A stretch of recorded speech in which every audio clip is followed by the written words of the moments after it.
Praise the lord. Krupa holy spirit fire power ministry తరపున మీ అందరికీ శుభాభివందనములు. దైవజనుడు గాడ్సన్ గారు దైవ సందేశమును అందించుచూ ఉండగా మీరందరూ విని ఎంతగానో బలపడాలని, ఆత్మీయ మేలులు ఆశీర్వాదాలు పొందుకోవాలని మన ప్రభువుడైన రక్షకుడైన యేసుక్రీస్తు వారి పేరట మేము ప్రార్థిస్తూ ఉన్నాము. Praise the Lord. God bless you to all. 2 సమూయేలు గ్రంథం 22వ అధ్యాయము 34వ వచనాన్ని మనం జ్ఞాపకం చేసుకుంటే, దేవుని చేత నడిపించబడితేనే తప్ప ఉన్నతమైన స్థితికి మనం ఎప్పుడు కూడా వెళ్ళలేమండి. దేవుని వాక్యం ఏం చెప్తుందో చూద్దామా. 2 సమూయేలు గ్రంథం 22:34 వచనం. ఆయన నా కాళ్ళను జింక కాళ్ళ వలె చేయును, ఎత్తైన స్థలముల మీద నన్ను నిలుపును. ఈ మాట చూడండి, ఎత్తైన స్థలముల మీద నిలుపుతాడంటే. ఇంక రెండోది, ఆయన కాళ్ళు జింక కాళ్ళు. చూడండి, ఆయన నా కాళ్ళను జింక కాళ్ళ వలె చేయును. గమనించండి ఇప్పుడు దేవుని బిడ్డలారా, జింక ఏ విధంగా అంచెలంచెలుగా ఎగురుతూ ఉన్నతంగా పైకి ఎగురుతూ పరిగెత్తుంటుందో, ఈ లోకములోని పాపాన్ని, లోకములోని క్రియలను, లోక సంబంధమైన అలవాట్లను, లోక సంబంధమైన ఆలోచనలు, తలంపులు అన్నీ కూడా దేవుడు అలా పక్కన పెట్టి దేవుని కొరకు నువ్వు పరిగెత్తడం మొదలుపెట్టడం దేవుడు నేర్పిస్తాడండి. అందుకే దేవుని వాక్యం చెంది ఆయన నా కాళ్ళను జింక కాళ్ళ వలె చేయును. ఆమెన్. ఇంకా నువ్వు దేవునిలో అడుగు పెట్టడం మొదలు పెడితే ఉన్నతమైన స్థితికి ఎదుగుతూ ఉంటావు. అంచెలంచెలుగా ఎదుగుతూ ఉంటావు. రెండో చెప్పంటావా, ఎత్తైన స్థలం మీద నిన్ను నిలుపును. ఎత్తైన స్థలము మీద దేవుని చేత నడిపించబడే ప్రతి వ్యక్తి జీవితంలో కూడా ఇది జరిగి తీరుతుంది. పిల్లరా, అయితే దేవుడు నడిపించాలని నువ్వు ఒప్పుకో, నిన్ను దేవునికి అప్పగించుకోవాలి. అప్పగించుకున్న తర్వాత ఆయన యథార్థమైన మార్గాలను జీవితంలో ఎప్పుడూ కూడా విడిచిపెట్టకూడదండి. దేవుని మార్గాలను విడిచిపెట్టి ఉన్నతమైన స్థితిని మనం ఎప్పుడు కోల్పోతూ ఉంటామని. నీకు ఇచ్చిన స్థితి దేవుడు ఏం తెలుసా, ఒక ఉన్నతమైన స్థితిలో నేను పెట్టాలనుకున్నాను నా యేసయ్య. ఎత్తైనటువంటి ప్రాంతంలోకి నేను తీసుకెళ్ళాలనుకున్నాను నా యేసయ్య. ప్రియదేవుని బిడ్డలారా, ఈరోజు ఈ వాక్యం వింటున్నటువంటి మీతో నేను చెప్పేటువంటి ఒక గుడ్ న్యూస్ చెప్పమంటారా ప్రియదేవుని బిడ్డలారా? ఏంటి ఈ మాట అంటే, నా జీవిత సాక్ష్యమే. ఎక్కడో టీ హోటల్లో ఇంగిలి గ్లాసులు కడుక్కునేటువంటి నన్ను దేవుడు పిలిచినప్పుడు ఆయన మాటకు లోబడి ఆయన మార్గాల్లో నేను ఎప్పుడైతే వెళ్ళడం మొదలుపెట్టానో, ఈరోజు ఎక్కడో నన్ను తీసుకొచ్చి పెట్టాడండి. ఎక్కడో తీసుకొచ్చి, మరి పెళ్లిమరి మండలం వెల్లటూరు గ్రామం, మీరు ఒకసారి అడిగి కనుక్కోవచ్చు. నా జీవితం గురించి నా ప్రాంత ప్రజలే సాక్ష్యం చెప్తారు. ఎక్కడి నుంచి ఎక్కడికంటే, ఎందుకు పనికి రాకుండా టీ హోటల్లో టీ కాచుకునేటువంటి నన్ను ఒక దైవజనుడిగా దేవుడు పిలిచి, దేవుడు అభిషేకించి, దేవుడు తన మాటలు నా నోట ఉంచి నన్ను దేవుడి పని కొరకు, దేవుడి ఉన్నతమైన ప్రణాళిక చొప్పున నిలబెట్టుకొని వాడుకుంటున్నాడంటే అది కేవలం దేవుడి కృప. ఒకవేళ నేను దేవుని యథార్థమైన మార్గములను విడిచిపెట్టి, ఆయన్ను బాధ కలిగిస్తూ ఆయన విడిచిపెట్టి నేను బయటికి వెళ్ళినట్లయితే, నేను ఇంకొక పెద్ద లోక సంబంధంగా ఇంకా 4 హోటళ్ళను పెట్టుకోవచ్చేమో, కానీ దేవుడికి పనికొచ్చే పాత్రగా నేను ఎంత మాత్రం కూడా ఉండను. ఘనమైన పాత్రగా దేవుడు నన్ను ఈరోజు మార్చాడంటే కేవలం దేవుడి కృపే. ప్రియమైన బిడ్డలారా, అందుకే దేవుడి వాక్యం చెప్తుంది, పెంట కుప్పల మీద ఉన్న వారిని లేపి ప్రధానుల ఎదుట, రాజుల ఎదుట నిలబెట్టువాడు ఆయనే. ఆమెన్. దేవుని బిడ్డల జీవితంలో గమనించవలసిన ప్రాముఖ్యమైన విషయం ఏంటంటే, ప్రియమైన బిడ్డలారా, దేవునితో నీకు ఉన్న మంచి సత్సంబంధాన్ని బట్టి, నమ్మకాన్ని బట్టి, నీ దినములు గడుపుతూ దేవునికి ఎప్పుడైతే ప్రాధాన్యతనిస్తూ, దేవుని ఎప్పుడైతే ప్రేమిస్తూ, దేవునికి ఎప్పుడైతే ప్రార్థన చేస్తూ, దేవుని మార్గాల్లో ఎప్పుడైతే విడిచిపెట్టగా అడుగులేస్తూ నీ దినములు గడిచే కొద్దీ దేవుడు నీ కాళ్ళను, దేవుని వాక్యం చెప్తుంది కదా, జింక కాళ్ళ వలె నీ కాళ్ళను చేస్తూ దేవుని వాక్యం చెప్తుంది. ప్రియమైన బిడ్డలారా, ఎక్కడ దేవుడు నిలుపుతాడంటే ఎత్తైన స్థలముల మీద దేవుడు నిలుపుతాడండి. ఎత్తైన స్థలముల మీద. 2025 వరకు నువ్వు ఏ స్థితిలో ఉన్నావో నాకైతే తెలియదు, కానీ ఈ వర్తమానం విన్న తర్వాత ఈ 2026లో దేవుడు నిన్ను హెచ్చించబోతున్నాడు. దేవుడు ఉన్నతమైన స్థలములో నిన్ను దేవుడు పెట్టబోతున్నాడు. అయితే నీ అంతరంగములో జరగాలి, ఒక బలమైన తీర్మానం జరగాలి. నేను యథార్థవంతమైన జీవితం ఈ 2026 నుంచి జీవిస్తానేసయ్యా. అంతేకాదు కానీ ప్రభా నిజముగా దేవుని వాక్యం చెప్పిన ప్రకారంగా నాయన నా జీవితంలో నీతో కలిసి నడవాలుంది యేసయ్య అని చెప్పి నువ్వు ఒక బలమైన తీర్మానం తీసుకొని నువ్వు అడుగులు ముందుకేయడం మొదలు పెడితే నా యేసయ్య నీ కొరకు సిద్ధపాటు చేసినటువంటి ఆ దీవెన నువ్వు పొందుకుంటావు. ప్రియమైన బిడ్డారా, ఇంకొక మాట కూడా మనం చూసుకొని ముందుకెళ్దాం. ఏంటి ఇంకొక మాట? గమనించవలసినటువంటి ప్రాముఖ్యమైన మాట ఇంకొక మాట ఏంటి? మరి ద్వితీయోపదేశకాండం 32వ అధ్యాయం 11-12 వచనాలు చవట్లు కొట్టి దేవుని కనపడదామా? ఈ వచనాల్లోని దేవుని పరిశుద్ధాత్మ శక్తి ఎట్లుంటే తెలుసా ప్రియమైన బిడ్డలారా? నిన్ను దేవుడు ఏ విధంగా హెచ్చించాలనో, ఏ విధంగా ఎగరాలనో, ఏ విధంగా నిలబెట్టాలనో ఇవన్నీ కూడా ఈ 2026 నుంచి నీ జీవితంలోకి ప్రారంభమవుతున్నాయి. ప్రియమైన బిడ్డలారా, చూద్దాం ఈ మాటలు.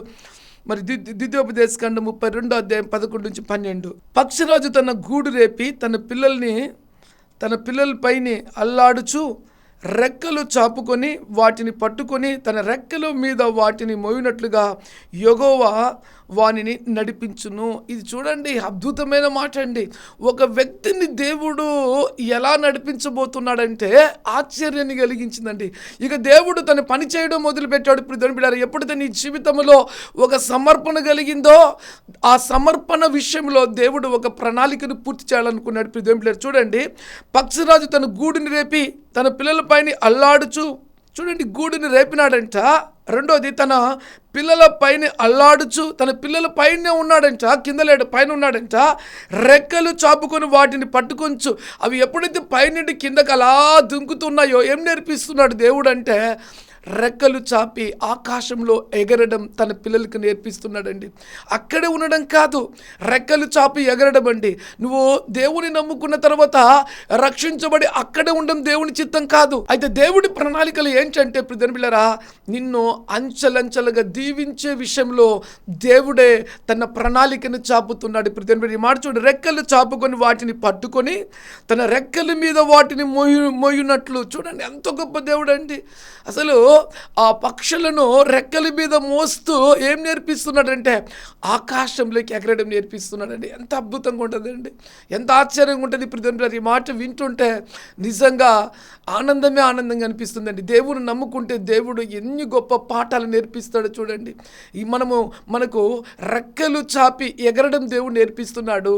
ఆ ఎగిరే విషయంలో కింద పడిపోకుండా తనే తన రెక్కలను చాపి ఆ రెక్కల మీద మనల్ని మోస్తూ ఉన్నాడంట. చూడండి ఈ మాట చూడండి ప్రియమైన బిడ్డలారా, మీరు వాటిని మోయినట్లుగా తన రెక్కల మీద వాటిని మోయినట్లుగా యెహోవా వారిని నడిపించను.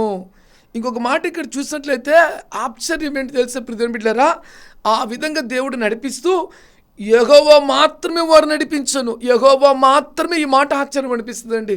అంటే ఇక ప్రపంచంలో ఎవరు కూడా నడిపించరంటే వారు నడిపించేది ఒక భాగమే, దేవుడు నడిపించేది ఒక అద్భుతంగా ఉంటుందండి.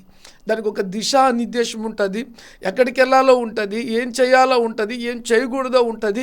ఇంకో మాట చెప్పమంటారా, దేవుడు నడిపిస్తానంటే ఒక ఉన్నతమైన దేవుడి ప్రణాళిక ఉంటుంది. ప్రియమైన బిడ్డలారా, ఒక ఉన్నతమైన దేవుడి ప్రణాళిక ఉంటుందండి. అందుకే ప్రపంచ దేశంలోకి మనం గమనించినట్లయితే నిజంగా మన భారతదేశము ఎంతో గొప్ప ధన్యకరమైందండి. మన దేశానికి మొట్టమొదటిగా దేవుడు నడిపించినటువంటి వ్యక్తి ఎవరంటే అపోస్తులలో తోమాను దేవుడు మన మధ్యకి నడిపించాడు. ఎలా నడిపించాడంటే భారతదేశాన్ని దేవుడు ఎంతగానో ప్రేమించాడండి. అందుకే తోమాను ఈ ప్రాంతానికి నడిపించాడు. ఈ ప్రాంతంలో మరి చెన్నై ప్రాంతానికి, కేరళ నుంచి చెన్నై ప్రాంతానికి ఇలా దేవుడు తన సేవకుని తీసుకొచ్చి ఈరోజు నీవు నేను భారతదేశంలో ఎంతోమంది రక్షించబడ్డామంటే దేవుడి కృపే. ఆ వ్యక్తిని ఇక్కడికి నడిపించకపోతే మనకి సువార్త అందాలి అంటే ఇంకా ఇన్ని సంవత్సరాలు పట్టేదో. కానీ దేవుడి ప్రణాళిక ఏంటి తెలుసా ప్రియమిత్రులారా? ఈ వర్తమానం వింటున్నటువంటి నీ ద్వారా దేవుడు ఏవో గొప్ప కార్యాలు చేయాలనుకున్నాడు. తన ప్రణాళికలో నిన్ను హెచ్చించాలనుకున్నాడు. తన మహిమ కొరకు నిన్ను నడిపించాలనుకున్నాడు. తన రెక్కల మీద నిన్ను మోస్తాడంటే ఇప్పుడు నువ్వు అప్పగించబడినప్పుడే దేవునికి, నేను దేవుడి వాక్యానికి విరోధంగా జీవించను, నేను నా సొంత జ్ఞానాన్ని ఉపయోగించుకోను అని ఒక బలమైన తీర్మానం తీసుకోవాలి. ఒక చిన్న మాట నేను చెప్పి ముందుకెళ్ళేదానికి ప్రయత్నం చేస్తాను. ప్రియమైన బిడ్డలారా, నాకు తెలిసినటువంటి ఒక వ్యక్తి గురించి నేను మీతో పంచుకుంటాను. ఆ తల్లి స్టార్టింగ్ దినాల్లో దేవునితో అద్భుతమైన పరిచయం చేయడం మొదలుపెట్టిందండి. ఎంతగా దేవుడు ఆమెను హెచ్చించాడంటే అంత గొప్పగా ఉన్నతమైన స్థితిలో దేవుడు ఆమెను నిలబెట్టాడండి. ఆ తర్వాత ఆమె తన సొంత జ్ఞానం ఉపయోగించుకొని తనకిష్టమైన మార్గానికి వెళ్తూ ఉంది, కానీ దేవుడి పనికి రాకుండా వాడబడకుండా అలాగా వెళ్ళిపోతూ ఒక మాట అంటే తెలుసా, ఏదో ఒకటి అబద్ధము, ఏదో ఒకటి షాక్ చెప్పడం మొదలు పెడుతుందండి. నాకు అనిపించింది దేవుడు ఈ తల్లిని ఎక్కడికో నడిపించాలనుకున్నాడు, ఎంతగానో దీవించాలనుకున్నాడు, ఎంతగానో ఆశీర్వదించాలనుకున్నాడు. కానీ తన జ్ఞానం ఉపయోగించి తనేమైపోతుందంటే ఓడిపోతుందండి. ఇప్పుడు అనుకున్నంత కాదు, కానీ దేవుడికి పనికొచ్చే పాత్రగా లేదు, దేవుడి చేత నడిపించబడే వ్యక్తిగా లేదు. ఒకప్పుడు నడిపించబడిందండి, అద్భుతమైన రీతిలో నడిపించబడింది. గమనించండి, మనము దేవుడు మనల్ని వాడుకోవాలనుకున్నప్పుడు, మనం దేవునికి అప్పగించుకున్నప్పుడే దేవుడు అద్భుతమైన రీతిలో మనల్ని వాడుకుంటాడండి. ఒకవేళ మనం అప్పగించుకోకుండా యోబు 11:6 ప్రకారంగా మన జ్ఞానాన్ని మనం ఉపయోగించినట్లయితే, దేవుడి చిత్తాన్ని గ్రహించుకోకుండా ఉన్నట్లయితే ఇక్కడ పెద్ద నష్టమే జరుగుతుందండి. ఏంటి ఆ నష్టం జరుగుతుందంటే, మనము ముందుకు సాగలేము. ఈ లోక సంబంధమైనటువంటి వాటిలో అనేకమైనటువంటి విపత్తులు మన చుట్టూ ఉంటాయి. ఏంటి చుట్టూ అంటే చెప్పమంటావా ప్రియమైన బిడ్డలారా? ఒకటి డబ్బు ఆశ కావచ్చు, లేక 2 లోకాశ కావచ్చు, 3 శరీరాశ కావచ్చు, 4 నేత్రాశ కావచ్చు, లేక 5 జీవపు డమ్మములు కావచ్చు, ఇక 6 ఇంకా ఇలా చెప్పుకుంటూ పోతూ ఉంటే ఎన్నెన్నో వీటన్నిటి మధ్య మనం అడుగులు వేయలేమండి. అందుకే దేవునికి అప్పగించుకున్నప్పుడే దేవుడే మనల్ని నిజంగా తన రెక్కల మీద మోసుకొని ఎత్తైన స్థానానికి దేవుడు మనల్ని తీసుకెళ్తాడు. ప్రియమైన బిడ్డలారా, ద్వితీయోపదేశకాండం 32:12, యెహోవా మాత్రమే వారిని నడిపించును, అన్యుల యొక్క దేవులలో ఏ దేవుడు ఆయనతో కూడా ఉండలేడు. భూమి యొక్క ఉన్నత స్థలం మీద వారిని ఎక్కించును, పలుముల పంట వానికి తినిపించును, కొండ బండల నుండి తేనెను, చెక్కుముక్తి రాతి నుండి నూనెను అతనికి జుర్రించును. ఈ 12-13 వచనాలు చూసినట్లయితే ప్రియమైన బిడ్డలారా, ఊహించినటువంటి ఆశీర్వాదాలు. ఏంటి ఊహించినటువంటి ఆశీర్వాదాలు అంటే, భూమి యొక్క ఉన్నతమైన స్థలములను దేవుడు ఎక్కించడం ఒకటైతే, పొలముల పంట వానికి ఇచ్చేదను. ఎవరు ఇవ్వాలి అంటే దేవుడే. దేవుడి ఉన్నతమైన ప్రణాళికలో అవి మన దగ్గరికి తేబడతాయి. ప్రియమైన నిజంగా ఈ మాటకు నేను మళ్ళీ ఒక సాక్ష్యాన్ని చెప్పాలండి. నేను యేసుక్రీస్తును నమ్మి ఇంటిని విడిచిపెట్టి వచ్చినప్పుడు, వాస్తవానికి నా సేవ తొలి దినాలలో తినేదానికి అన్నం లేదు. ఒక తల్లి నాకు కొన్ని స్టోర్ బియ్యం ఇస్తే, ఆ స్టోర్ బియ్యాన్ని వండుకుంటే పొద్దున, మధ్యాహ్నం, రాత్రికి, అది ఎండాకాలము, అన్నం అంతా మెత్తబడుతుంది. చాలా మెత్తబడిపోతే ఆ మెత్తబడిన అన్నాన్ని తీసి కొదమదానిలో నీళ్ళు వేసుకొని తినడం మొదలుపెట్టానండి. నా జీవిత సేవలో హైయెస్ట్గా తినింది శనక్కాయల పొడి, అది తప్ప ఇంకొకటి లేదండి. సో అలా నా జీవితాన్ని కొనసాగిస్తూ దేవుడి వైపు చూస్తూ ముందుకెళ్తుంటే ఈరోజు 2 సంఘాలు కట్టబడ్డాయి. 2 సంఘాల్లో ప్రతి ఆదివారం కూడా భోజన పరిచయం జరుగుతుందండి. అంతేకాదు, కానీ ఈరోజు నేను ఈ స్థితిలో ఉన్నాను అంటే కేవలం దేవుడి కృప. ఇదే రోజు నిజంగా ఇదే మందిరాలకి ఈరోజు ఎంతమంది వచ్చినా దేవుడి మహా గొప్ప కృపను బట్టి మందిరంలో సమృద్ధిగా భోజనాన్ని పెట్టాడండి. దేవునికే మహిమ కలుగును గాక. నాకే కాదు, కానీ నా సంఘ బిడ్డలందరూ కూడా సమృద్ధికరమైన భోజనాన్ని దేవుడు సిద్ధపరిచాడు. ప్రియమైన బిడ్డలారా, అంతేకాదు, దేవుని వాక్యంలో చూసినట్లయితే కొదవలు తన జీవితంలో దేవుడు తీరుస్తాడండి, కొరతలు తన జీవితంలో దేవుడు తీరుస్తాడండి.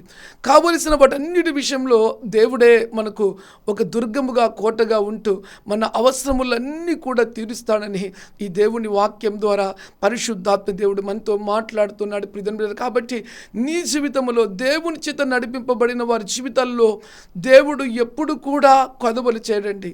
అందుకే నిజంగా ఊహించని వారు పొందుకుంటారు. మనము కష్టపడి లేకపోతే ఇంకొక టైపుగా మనం ఆలోచన చేసి ముందుకెళ్తాం, కానీ దేవుడి ప్రణాళికలో మనము ఆయనకు అప్పగించుకున్న అడుగులు ముందుకేయడం మొదలు పెడితే దైవ చిత్తములోని గొప్ప దీవెనలను మనం అనుభవిస్తాం. ప్రియమైన బిడ్డలారా, 2వ సమూయేలు గ్రంథం 7వ అధ్యాయం 9వ వచనాన్ని మనం జ్ఞాపకం చేసుకుందాం. నీవు పోవు చోటలను నీకు తోడుగా ఉండి నీ శత్రువులందరినీ ఎదుట నిలవకుండా నిర్మూలం చేసి లోకములోని గనులైన వారి పేరు నీకు కలగా చేసి ఉన్నాను. ఈ మాట చప్పట్లు కొడదామా? గట్టిగా చప్పట్లు కొట్టి దేవుని స్తుతిద్దామండి. ఏంటి దేవుని చేత నడిపించబడేటువంటి వ్యక్తి యొక్క శక్తి ఏంటి అంటే ప్రియమైన చాలా గొప్పదండి.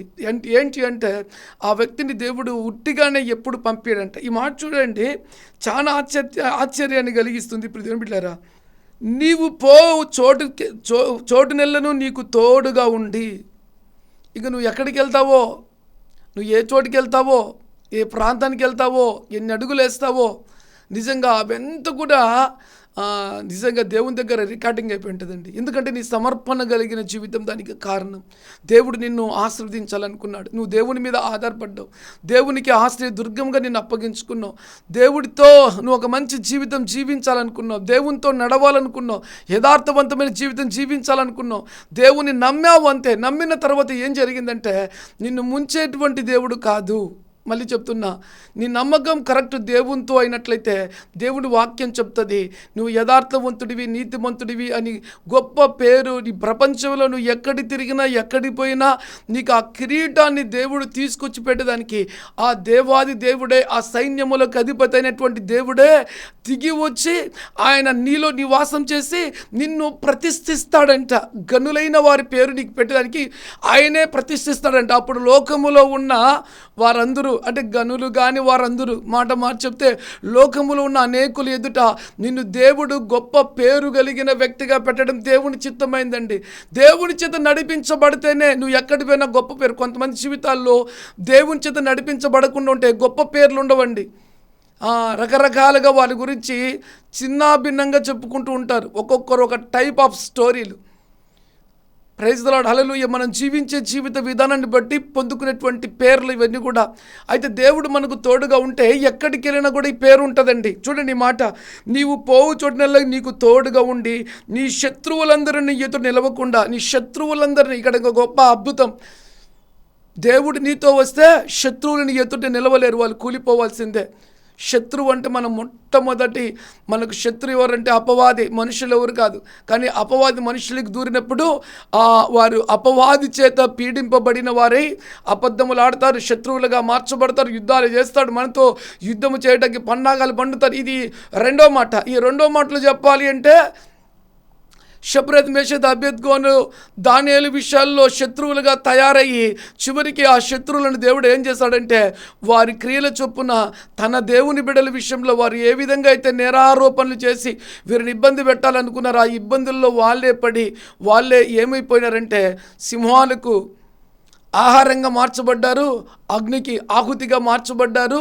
ఆ ప్రాంతములో అతన్ని లేకుండా చేయాలనుకున్న ఈ శత్రువు మూక దేవుడు ఆ షబ్రత్, మేషద్, అబేద్గో, దానియేలు ఆ ప్రాంతములో గొప్ప దైవజనులుగా వారు ఆరాధించే దేవుడే నిజమైన దేవుడుగా దేవుడే వారిని ప్రతిష్ఠించుకుని నిలబడ్డాడు. వారి పక్షాన ఎవరు పనిచేశారంటే మనుషులు ఎవరు కూడా కాదు, దేవుడే. చెవులు కొట్టి దేవుని కనపడదామా? కాబట్టి ఇప్పుడు దేవునితో నడవడం మొదలు పెడితే నీ జీవితంలో గుర్తుపెట్టుకో, ఎటువంటి శత్రువైనా నీ ఎదుట నిలవడం అది అసంభవం. నీతో యుద్ధం చేస్తే దేవుడే నీ తరపున యుద్ధం చేయడం ప్రారంభిస్తే ఈ ప్రపంచంలో ఎవరు కూడా తట్టుకోలేరండి. ఆయన నీ తరపున యుద్ధం చేయాలి అంటే నీవు దేవునితో ఒక మంచి జీవితాన్ని జీవిస్తేనే ఆయన నీ తరపున యుద్ధము కాదు కానీ యుద్ధములను చేస్తాడండి. అదే సాతాను ఏ మనుషుల జోలికి వెళ్ళినా లేదా వాళ్ళలోకి ప్రవేశించి నీ జోలికి రావాలి అన్నా దేవుడే యుద్ధము చేసి వాళ్ళలో ఉన్న దయ్యాలను బయటికి పంపిస్తాడు, ఆ శత్రువులను తలదించుకునే వారిగా నీ ఎదుట చేస్తాడు. ఇది దైవిక కార్యం, మా మనుషుల కార్యం కాదు. ఒక వ్యక్తిని దేవుడు నడిపిస్తే ఎంతగా నడిపిస్తాడంటే ఆ వ్యక్తి పోవు చోటల్లా శత్రువులను కూల్చేటువంటి దేవుడై ఉన్నాడు. చెప్పలు కూడా దేవుని కనబడదామా? ఈ మాటను కంటిన్యూ చేద్దాం. నీవు పోవు చోటలను నీకు తోడుగా ఉండి, ఇంకా చూడండి, దేవుడు తోడుగా ఉన్నంటే లైఫ్ సూపర్ అండ్ భీతి, భయము, దిగులు, చింత ఉండదు. ఇక తలదించుకునే పరిస్థితి మనకు ఉండదు. సత్యానికి ప్రతిష్ఠించబడిన వారిగా ఉంటాము, తప్పు చేయని వారిగా ఉంటాము, ధైర్యంగా ఉంటాము. రెండోది, మనము అపవాదిని ఓడించే వారిగా ఉంటాం. ఎందుకు? దేవుడు మనకు తోడుగా ఉన్నాడు కాబట్టి. తోడుగా ఉన్న చూడండి, నీవు పోవు చోట్లలో నీకు తోడుగా ఉండి నీ శత్రువులందరినీ నీ ఎదుట నిలవకుండా నిర్మూలన చేసి ఇది జరగాలంటే నీ వల్ల కాదు. నువ్వు దేవబలం కరెక్ట్గా లేకపోతే, దేవుడి చిత్తములో నువ్వు కరెక్ట్గా లేకపోతే, వాక్యానికి విని లోబడకుండా ఉన్నట్లయితే లోకములో, మళ్ళీ చెప్తున్నాను, శత్రువుల ఎదుట నువ్వు నిలవలేవు. భయము, భీతి, బెంగ, దిగులు వస్తుంది. ఇజ్రాయెల్ ప్రజల జీవితాల్లో చాలా సందర్భాల్లో వారి దేవుని మాట వినక, వ్యతిరేకించి, లోబడక, లెక్క చేయగా యుద్ధాల్లో సైతం ఓడిపోతూ వచ్చారు. యెహోషువ, మోషే అంటే అందరూ కూడా దేవుని సన్నిధిలో ప్రార్థన చేయడం మొదలుపెట్టినప్పుడు ఆ యెహోషువ అయితే నిజంగా దేవుని సన్నిధిలో అడిగి గోజాడారు, అయ్యా వారి సైన్యము తక్కువ సైన్యం ఉన్నారు, మా వాళ్ళు ఎక్కువ మంది ఉన్నారు, ఎందుకు మరి ఓడిపోతున్నామంటే అప్పుడు దేవుడు చెప్పాడు, ఇదిగో మనలో తప్పిదం చేసే వాళ్ళు ఉన్నారు, పాపం చేసే ఉన్నారు, వారిని నిర్మూలన చేయండి. తర్వాత వారి మీదకి మీరు ఇంతమంది కూడా తక్కువ మంది వెళ్ళండి, వారిని మీరు సాధిస్తారని చెప్పినటువంటి మాటలు మనం యెహోషువ గ్రంథంలో మోషే తన చేతులు పైకెత్తినప్పుడు నిజంగా యుద్ధములో దేవుని బిడ్డలు గెలవడం ప్రారంభించాడు.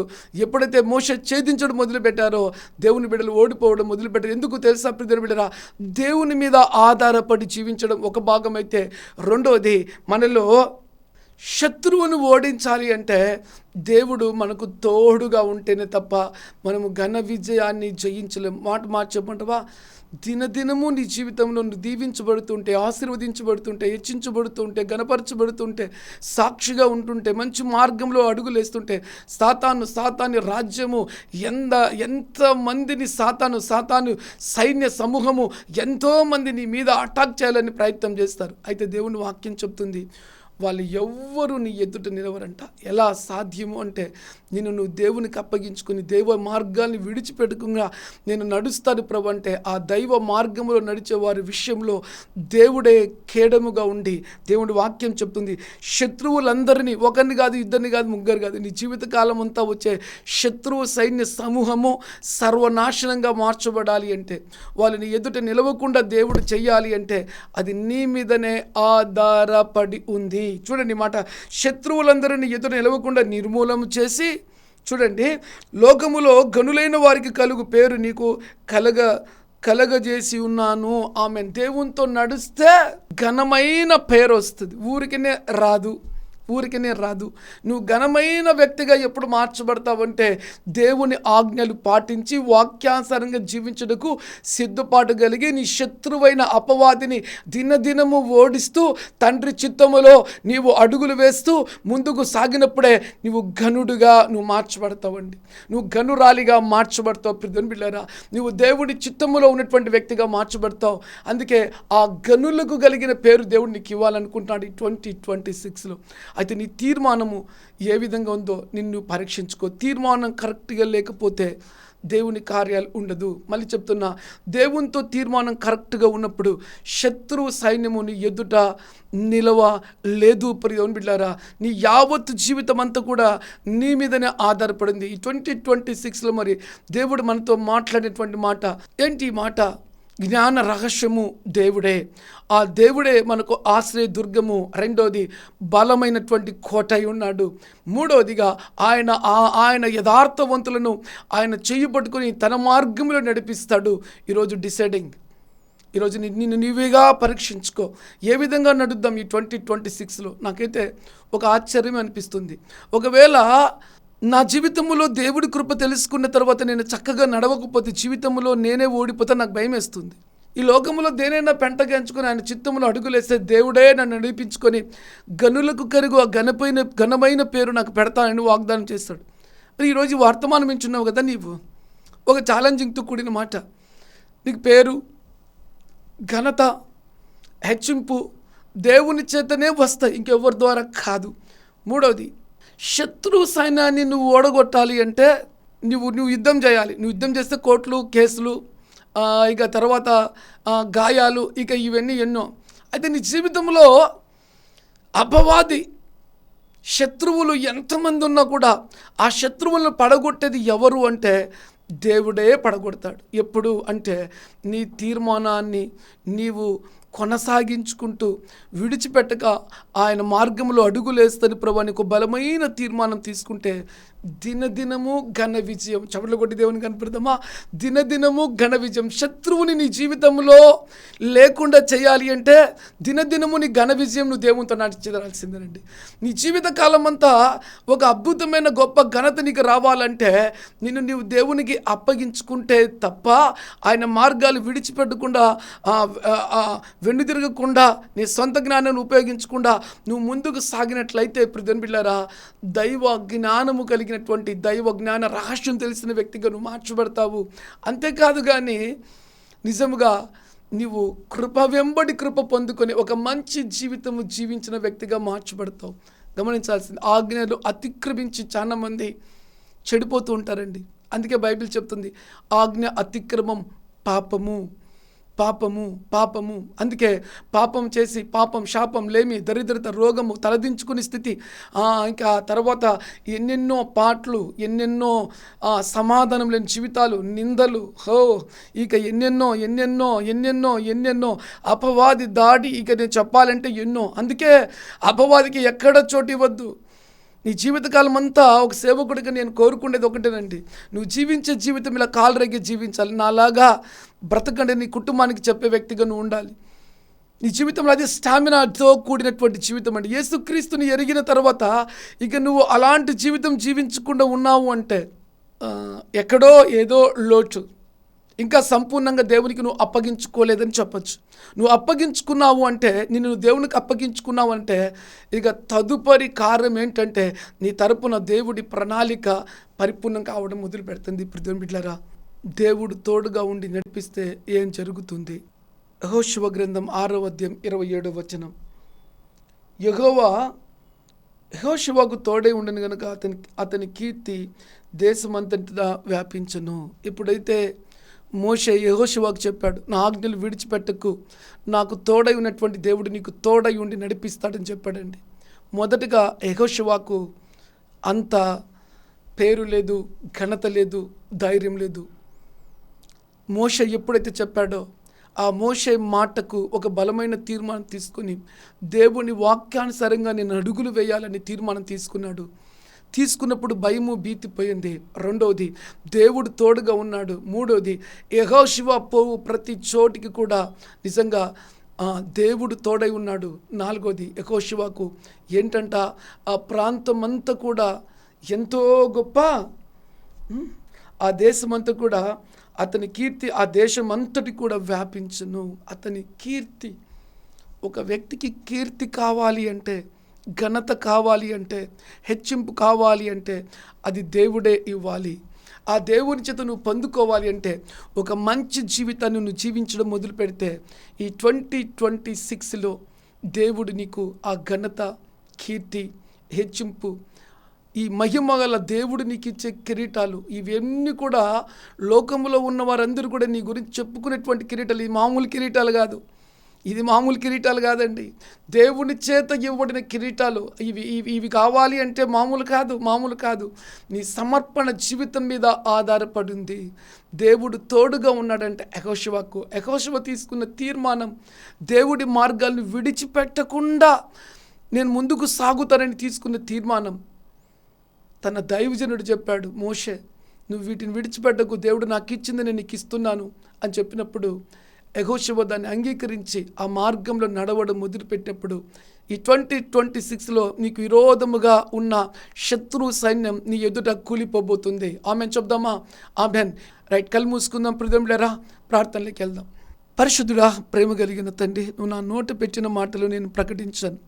ఈ మాటలు విన్న ప్రతి బిడ్డ జీవితంలో దైవ కార్యములుగా తండ్రి వారి జీవితంలో బలమైన పరిశుద్ధాత్మ కార్యములు జరిపించండి.